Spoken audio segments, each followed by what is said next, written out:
Sri Sri Nityananda Ram, Sri Sri Gour Gunadham.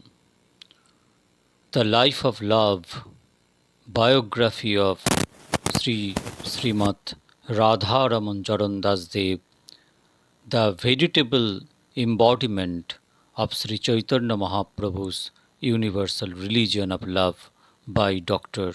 O.B.L. Kapoor. First chapter. The Child. The pretty, picturesque little village of Mahishkhola stands on the Chitra in the Nariyal subdivision of the district of Jashore in Bengal. There, nature bestows her beauties and bounties with a lavish hand, and the people are a merry band of seraphs and cherubs on the place beneath. The scenery is as beautiful as the crops are plentiful in the harvest seasons of the year. The azure sky, the grassy green, the golden fields and the verdant woods, the trees bend under the weight of their fruits. The soft, delicious air perfumed with the scent of flowers, the rustling leaves, the murmuring brooks, the lowing herds, the cooing birds, all combine to make a heaven of this blessed land on earth. Privation and want is unknown for many miles around. Peace and happiness reign everywhere. Fortune smiles on the villagers, and they will appear with a healthy glow on their cheeks and really smile on their lips. At the time of which we are speaking, the majority of the inhabitants of Mohishkola were Kayasthas by caste, and the Ghoshes were the richest and the most influential of them all. They were the landlords of the village, and the Mohan Chandra was the ruling zamindar of the place. This Mohan Chandra was the father in the flesh of the hero of our work. He was his third son by his second wife, Kanak Sundari by name. It was a cloudy night in the month of April 1853, and the rains came down when Kanakshundari lay in labor in the lying in room beneath the beer nut tree on the adjoining yard. The storm came on, the winds began to howl, there was a heavy downpour, trees were uprooted, and the broken boughs were swimming in the streams on the beaten paths of the village. The darts and the flashes of lightning were coming and going, and the crash and roll of thunder was heard from time to time. All nature was austere, convulsed with pain, as it were passing through the throes of childbirth, so to speak, sympathizing with the labor pain of the mother in the lying in room. The betel nut tree was struck with lightning and instantly reduced to ashes, but strange to say, not the slightest damage was done to the room and the inmates of the room. Providence saved them all, and nature meant it as a sign to show that she brushed off all the evil influences at work in this sacred hour of the advent of the blessed newcomer. The night was passing away, and it was in the rosy hours of the dawn that the child was born, the child that was to dispel the accumulated darkness of ages in the world and bring in the sunshine of divine light and love for the suffering multitude of men. The baby would not shock. So the baby came to see the light of the world, but oh, that it would not suck. What a pity! What is to be done? How could it be made to live if it would not suck? But no, it would not shuck. The mother tried to make it shuck, and so did the midwife and all the matrons of the neighborhood, but to no purpose. The baby would not shuck of the mother's breast. It was too much of the earth for the newcomer from the kingdom of good. 3 days passed and the baby went without the mother's milk. On the third day, they tried to make him drink some milk. There was much cry, but little wool, one would say, for little would it drink. 3 days more, 6 days in all, the little baby going without any milk, they despaired of its life. The ojhas and kavirajas were called in, but they could not nothing. On the sixth day, however, one Rajanikanta Bhattacharya, a neighbor who was something of the devotee, came and advised them to offer worship to the Lord and give him prasadam to drink, and then he would drink, for the baby was a devotee and would not take anything but what had been offered up to the Lord. It was done. The Lord was worshipped, and oh, the offered milk was readily taken by the newborn baby, and it began to suck up the mother's breast after it was bathed in the charanamrita, the spiritualized water from off the feet of God, and in the form of his image, worshipped with the spirit of love and devotion. Prasada and Charanamrita, spiritualization of food and water. Matter and spirit, these are the two great principles of all being. Matter is that which presents itself to our senses and is readily perceived by men that live entirely in the world of senses. Spirit is something beyond the range of senses perception, and as such it is beyond the ken of matter of fact, people of the world, but there is the Spirit of God, immanent in the world and beyond. Everything is potentially divine, and so is man who is born to manifest this divinity within. He can do this with the gracious help of the name of the Lord, which is inseparably associated with the Lord Himself. Yes, the sadhuka can, the trained man of purified soul and light and love, he can manifest the divinity wherever he will. He can manifest the Spirit of the Lord in the food and drink and holy water consecrated to his Lord. He spiritualizes the whole things for nothing, but the Spirit is acceptable to him, the Vigraha he looks upon is the spirit and not the material image, as it is vainly supposed to be. The food it takes it so longer, the vegetable always sold in the marketplace. but it is the spirit food for the nourishment of his spiritual being. The water he drinks is not the common water of the fountain, but the spirit water for quenching the thirst of his thirsty soul. The men who come into the contact with him are not common flesh and blood they were before, but transfixed, transfigured, and transformed into the consistency of spiritual beings. The land he traverses is so longer the rocky soil of earthly composition, but the hallowed land divine, the kingdom of God on earth below.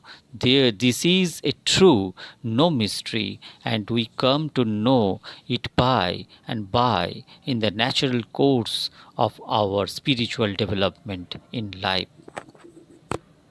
The horoscope. So the baby grew, mewling and puking in the mother's arms. The astrologer came and made the horoscope. He said he was glad to find Brihaspati controlling the destiny in the hour of birth. This showed that the baby was not a common child. He bade fair to be a great man in afterlife. In the seventh month after birth, the Annaprasana ceremony was held, when the baby was giving solid food to eat for the first time in its life. It was the custom at this time to hold a plate before the child, a plate containing sweets and toys, a copy of Chandi and gold coins, to test the natural inclination of little man. The baby stretched out its puny arms and took holds on the chandi in one of its teeny hands, and while with the other it picked up the sweets and gave them away to the ladies standing by. They were all the high glee to see what it did, for they thought that the baby would be well versed in the sacred lore and charitable in its conduct in adult life. This is feminine logic. One would say that silly superstition, pure and simple, this divination on such flimsy grounds, but the fact is they were not very far from the truth, as time will show and our further study of the newborn baby in its maturity. As time went on, the baby began to crawl on all fours, devouring things and dashing them to pieces. Then it began to prattle and then to toddle, led by the land, chali chali, pa pa, walking step by step, as the Indian mother would say. Our Raicharan, for such was the name of our hero in his early days, was only 5 years old when his father died, and 2 years after the second brother, and then after 2 years again the eldest and the youngest brother departed from the world, so that all the love and affection of the bereaved mother was lavishly bestowed on him and him alone. He was now the apple of her eyes, the prop and stay of her life, and she would not rest if Raicharan was always her for some time. It was afterwards admitted to the Nariyal High School.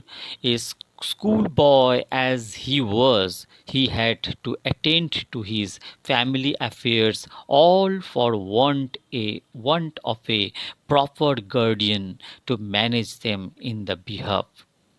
A sharp, shining boy of uncommon good sense and amiable disposition, his sweet singing, sweet simple words endeared him to all who came in the close touch with him. He was rather naughty, a promising boys almost invariably are when they are young, but he always topped the list of successful boys in his class. He was a spirited lad, naughty they would say, the grim village schoolmasters of be- bygone days, but he was so kind-hearted that it would run a risk to remove the distress of his fellows and others. Sometimes in the afternoon he would be clearing the jungles and picking the thorns from off the trodden ways, lest they harmed those who happened to tread on them, who taught him to entertain these delicate fears for the slightest pain of human beings, who prompted him to go out of the common way and exert himself to remove the chances and possibilities of human sufferings. We have it to the philosophers to solve this problem of child mentality and pass on to some of the remarkable incidents of this period of his life. One occasion he gave away his own umbrella to a boy who had none and chose to suffer from the scorching rays of the summer sun instead.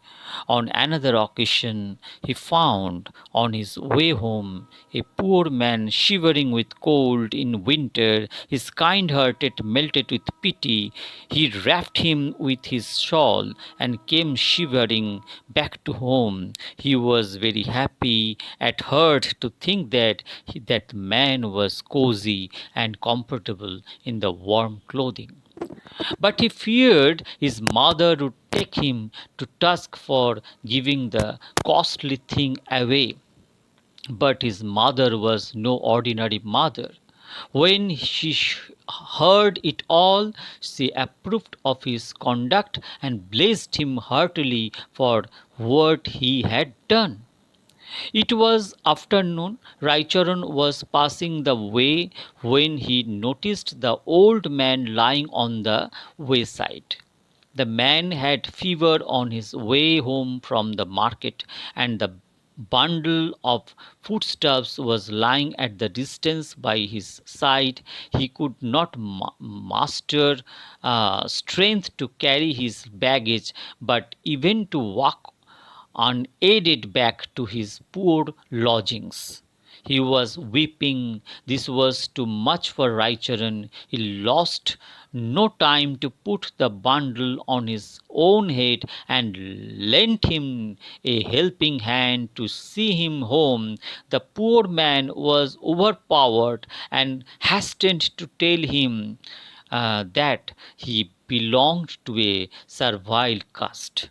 He was a washerman, and that the uh, that the respectable gentleman's son should not demean himself so much as to carry the burden of a man he was not to touch. But he stopped him, saying, "No matter, no question of caste here at present. You are ill and you need my help, and I must see you home." With these words, he took him safely to his house, returned late in the evening, and related the incident to his mother, who was anxiously awaiting his arrival.